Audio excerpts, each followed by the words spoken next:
I just finished the second book in the Maxton Hall series, Save You. It is being released in the US on September 2nd. I gave this one 5 stars.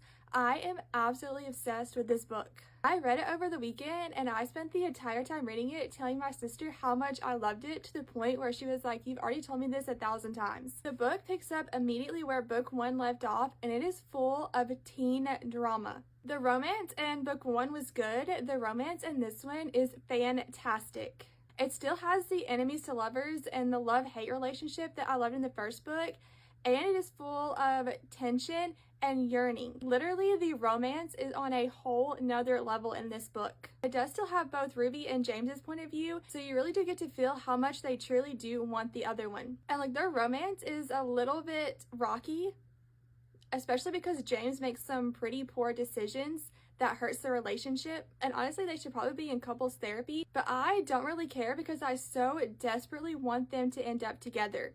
There were so many times when I was reading where something happened and I wanted to throw my Kindle because it just sort of put a setback in the relationship. But that really just added to the drama and the tension. I also think the pacing of the romance was done really well in this book, especially because it was just a short book, or at least it felt like a short book, because I was so into this story that I could not put it down. I don't want to give too much away, but it does a really good job of going through Ruby and James's relationship from their struggles to them trying to work it out. Also get additional points of view in this book. The first is Lydia. I thought that's really added to the story because I enjoyed getting to hear her point of view and the struggles that she's going through. She also develops a really great friendship with Ruby. I love that for her because Ruby is there to help her through her struggles, but Lydia is also there for Ruby during her rocky relationship with James. She's also a fantastic wing woman for James and Ruby's relationship, and I really appreciated that because, again, I want them to end up together.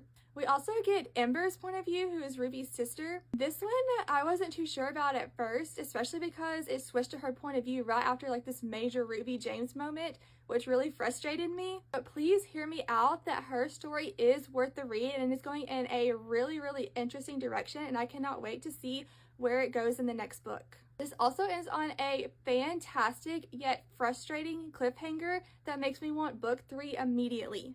I really need everyone to get this book on September 2nd and read it so that way I have somebody to talk to, because I really, really, really want to talk about this book.